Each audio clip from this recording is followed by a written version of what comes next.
वाह वाह, बड़े सुंदर गीत बजावत हुए। लोग बताते हैं इतिहास में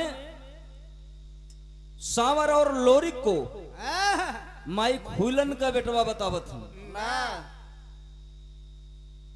ये कई तरह से इतिहासकारों ने इतिहास को बिगाड़ा गया है, या इतिहास में क्या सच्चाई रही है। अब ज्यादा कुछ अगर किसी से बहस करो तो कहें भाई हमसे क्या, हमको तो जो मिला वो हमने गा दिया। लेकिन भगवान इसीलिए बुद्धि देते हैं कि इससे विचार करके कोई चीज सोचने के लिए, इसीलिए भगवान ने ये चीज और लोगों में नहीं दी है। भय, मैथुन, आहार, प्रजनन ये तो जानवरों में भी है। जानवरों डरात है, मैथुन वो भी करता है, संतान उत्पत्ति वो भी करते हैं, लेकिन आहार निद्रा वो भी। लेकिन बुद्धि केवल इंसान को इसीलिए दी गई कि अपनी बुद्धि से विचार करके इसे कहां तक क्या सत्य है क्या गलत। एक प्रसंग मिलता है, कैसे भैया देखें, सांवर और लोरिक का बतावत है, लेकिन एक ही खुइलन के लड़का बतावत हन। और एक जगह पर प्रसंग जो सांवर और लोरिक दोनों, लेकिन एक जगह प्रसंग मिलता है, कैसे बतावत है मास्टर साहब।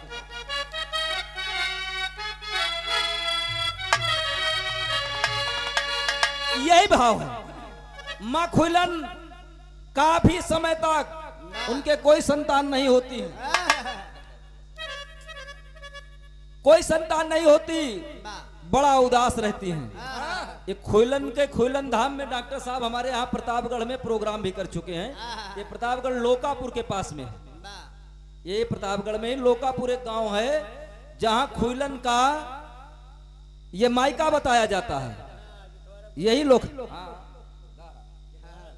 अच्छा ये, लेकिन देखें एक प्रसंग जो मिलता है उस आपके बीच में विचार करेंगे इस पर थोड़ा से। यही भाव है कि अरे अचर खोल खुइलन, अरे सूरज मनावे,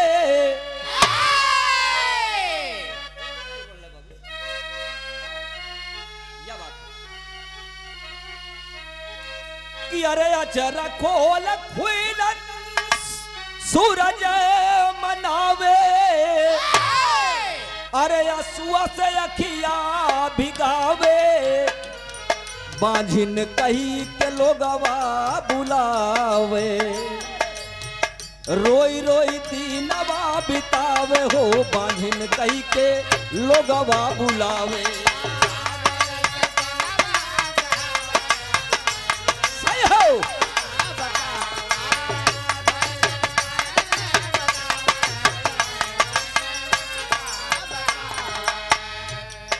लोग बांझिन कह कह करके बड़ा हृदय को आघात पहुंचा रहे हैं। भगवान सूर्य देव की आराधना करते हैं कि प्रभु एक लूलो लंगड़ा कानो कोढ़ी अगर औलाद देता तो बांझिन का ये जो कलंक है मेरे माथे पर वो तो मिट जाता। बीतल उमर नाही भैले ललानवा,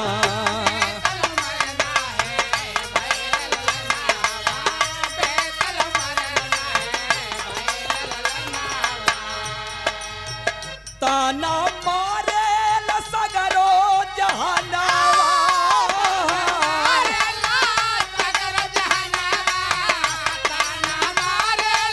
सही हो, जनम गवाई डूब सूरज, जनम गवाई डूब सूरज पखारावा, मनव में ऐसे न भावे, बांधिन कही के लोगवा बुलावे, रोई रोई दीनवा बितावे हो, बांझिन कही के लोगवा।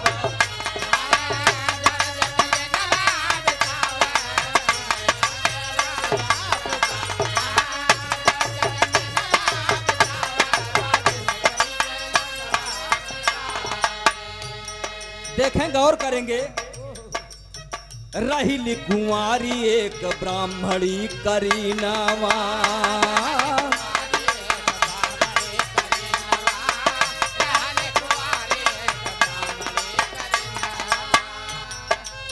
लख के दिन कर का मोहित भमनवा,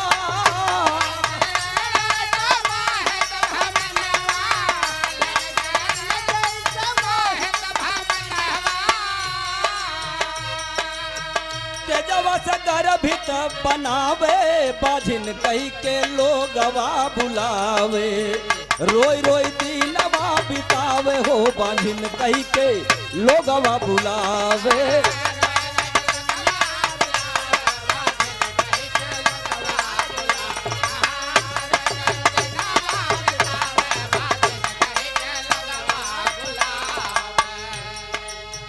भैया हो, भगवान सूर्यदेव एक ब्राह्मणी की कुंवारी लड़की को जिनकी दृष्टि उस पर पड़ती है, उसके रूप और यौवन पर मोहित हो जाते हैं। उसके तेज से वह लड़की गर्भ धारण करती है। सूर्य के गर्भ से, सूर्य के तेज से वो लड़की जब गर्भ धारण करती है, बेचारी वो अपने गर्भ में वो औलाद को पाल तो रही है, लोक लज्जा के डर से घर से बाहर नहीं निकलती। समय बीतता गया और समय आया, दो जुड़वा बच्चों को जन्म देती है और जन्म देती है, लेकिन उसे लोक लज्जा के डर से टोकरी में भर करके ले जाकर के गड्ढे में फेंक देती है। लेकिन गौर करेंगे, इधर घरे से दही खुइलन बेचे आई,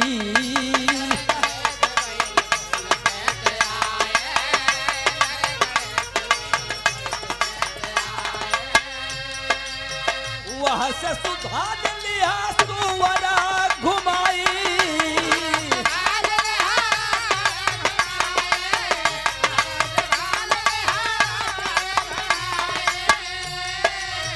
उहर तुसाद रही सुवर घुमाई,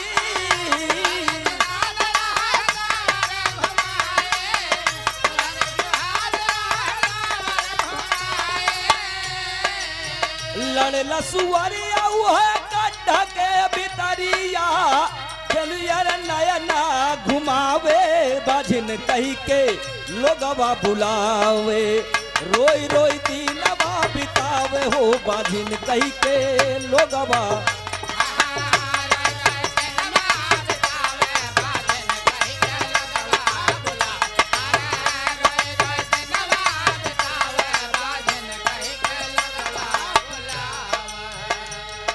भैया हो, इधर से माँ खुलन दही बेचने जा रही हैं, उधर से एक दुसाधिन सुअर लेकर के सुबह सुबह टहला रही है।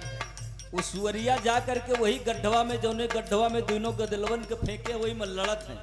लड़के की आवाज सुन करके दोनों भागती है। वहां गड्ढे की तरफ नजर जब पड़ती है तो दो बच्चे दौड़ करके, एक खुइलन और एक दुसाधिन जो सुअर चरा रही है, दोनों अपने अपने छाती से लगा करके और वहां से चलते हैं। लेकिन गौर करने की बात है, खुइलन का लालू है संवरू कहाला,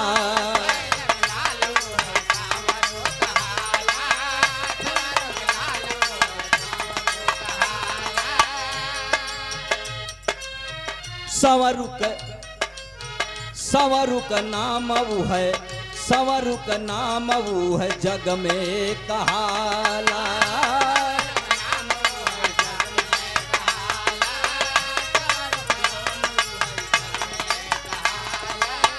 नमवा दुसाधिन सुबच्चन धराला,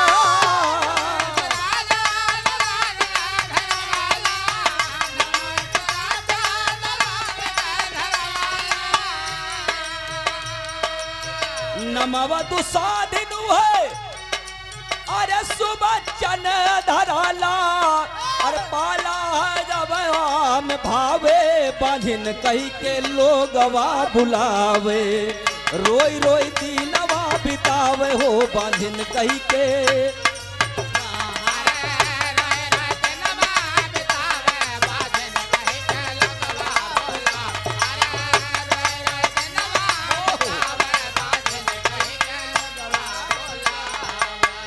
गढ़गौरा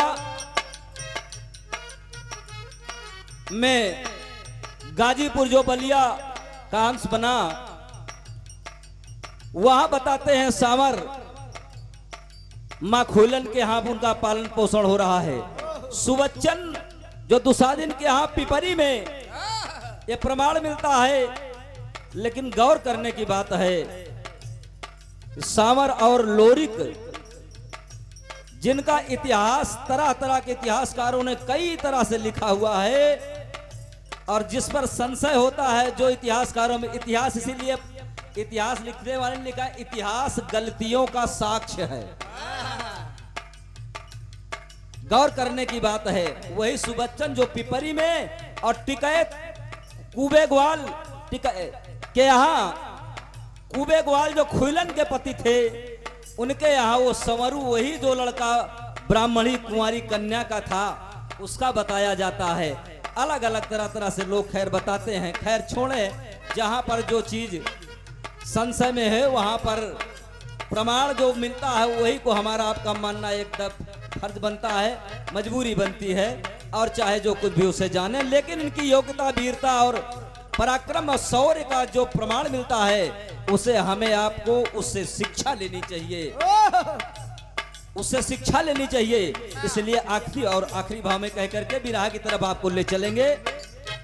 गुरु भोला गुरु दया राम हितकारी,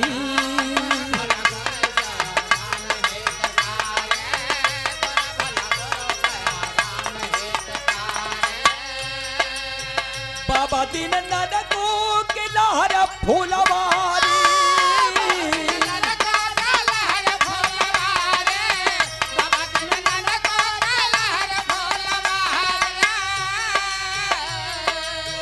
लहरी का लहरा जले के निराला,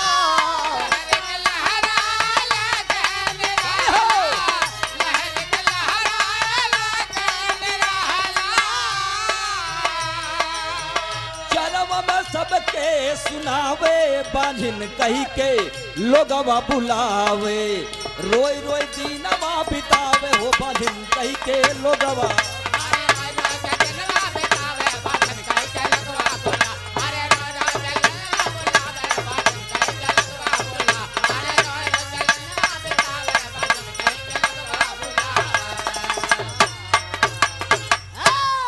अच्छा भैया, चला झटका में एक कौन चीज बजला बच गया हुआ, एक छोट से बिरहा आप लोगन के बीच में है। और जौन कुछ भैया हो, ये YouTube चैनल वाले भैया लोगन से बड़ा विनम्र निवेदन है कि जौन चीज ऐसी कुछ मंच पर बहुत सारी चीजें जो सार्वजनिक करने से थोड़ा से दूर रखना चाहिए, मंच पर हो जाया करती। जैसे डॉक्टर साहब ने कहा कि आप एक सरकारी कर्मचारी हैं, और सवेरे कुछ लोग अगर वकीलन के बीच में देखें, खा वकील साहब यही होता है यार, तो इसकी मर्यादा रखिएगा। ऐसे बड़ा हथियार हम लोगन के पास और नहीं बात है। यही का चाहे एक 56 समझा, चाहे एक 47। चला बाबू।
भजन होए आधी रात की जब सौता पर जाए, ज्ञानी होए उठ के बैठे नहीं परा अधम सुसुआए।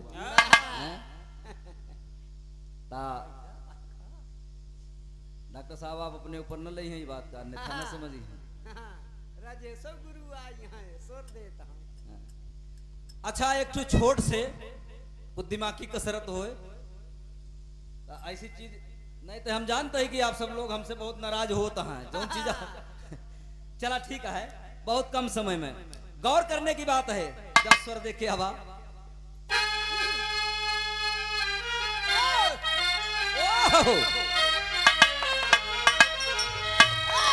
अब संवरिया राम रे ओ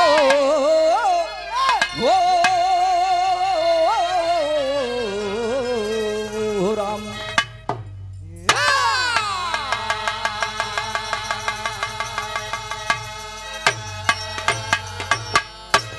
कौन खता गिरिराज घटी अंगार चली छाती अंदर जग झूठैया गटोल ठगी डगमग ढाती अणु के अंदर तुम तेग थाम दिए धीर नहीं अरे नैनन प्रतिपीर फूटी बानी भव भव्य में रसना लिपटी विभुशेष सहे क्षत्रिय ज्ञानी।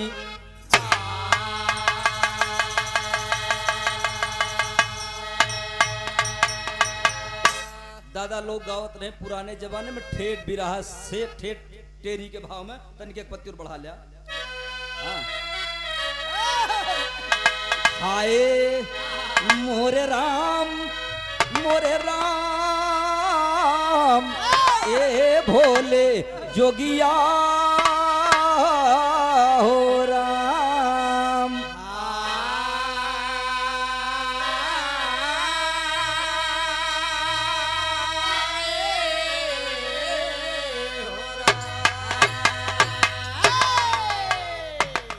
मेरे सुनने वाले मित्र तेरी के भाव में कहना बा अरे तो चारों युग से चारों भाइयन की है जोड़ी उमरिया बिल्कुल थोड़ी बिरना।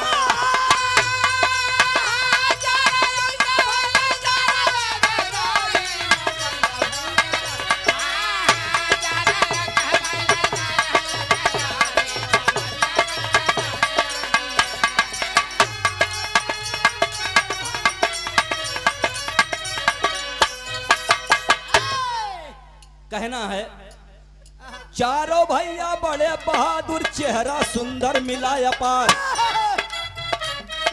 चारों युग से चारों भैयन की है जोड़ी उमरिया बिल्कुल थोड़ी बिरना। चारों भैया बड़े बहादुर चेहरा सुंदर मिला अपार। चारों भैया बड़े बहादुर चेहरा सुंदर मिला अपार। साथे उठना साथ बैठना कभी साथ छूटे ना यार। अगर एक भैया संग छूटे चारों जन फिर होए बेकार। एक कई खोपड़ी एक कई मुंह में दुई दुई जीभ है सरकार।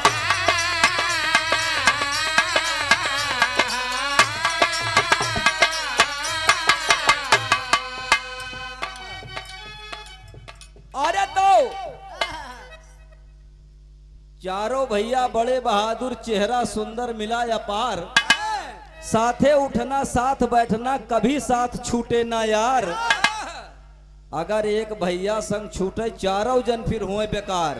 आ एक खोपड़ी एक तन में दुई दुई जीभ है सरकार। तो एक लाइन बिरहा मिया भाभा कि दुश्मन मिले सवेरे अरे दुश्मन मिले सवेरे दुश्मन मिले सवेरे मगर मतलबी यार ना मिले।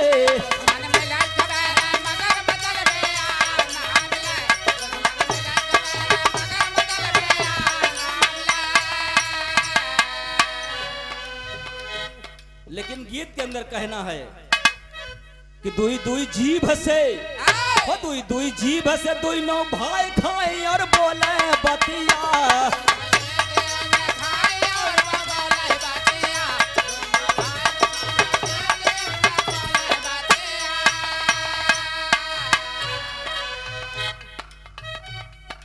यह जिभिया में सुना सज्जनों लगा 100 तागा। अरे लड़का बच्चा मर्द में हरिया अरे झूले बुढ़ऊ दादा हमारे भाई झूले जसपी पर डोले पतिया।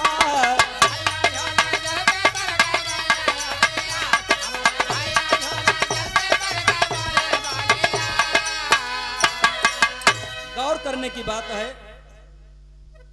एक ही जीभ से दुई दुई भाई खाए और बोले बतिया।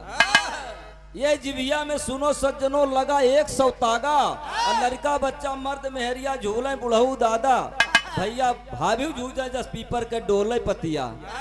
लेकिन कहना है एक लाइन भाव है, अरे दूसरे के सम्मान बदे ये अपन देह कुटावे, अरे हो केहू के नाव ज्ञानी, अरे वो करे पास न जावे आवे दौड़ केहू वर्षाती अपनी तौले बतिया।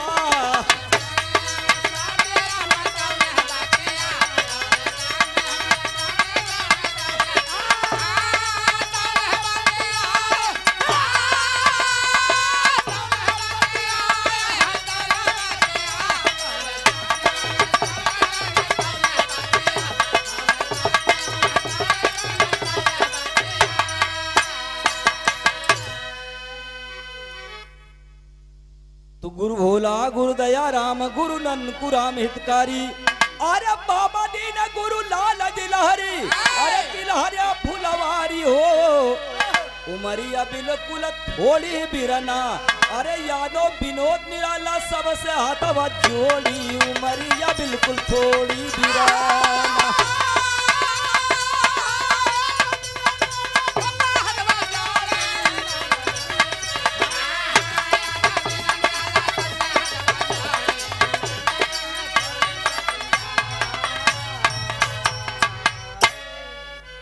सेवा में श्रीमान द्वारिकाधीश भोजनालय रेलवे क्रॉसिंग के बगल किशन यादव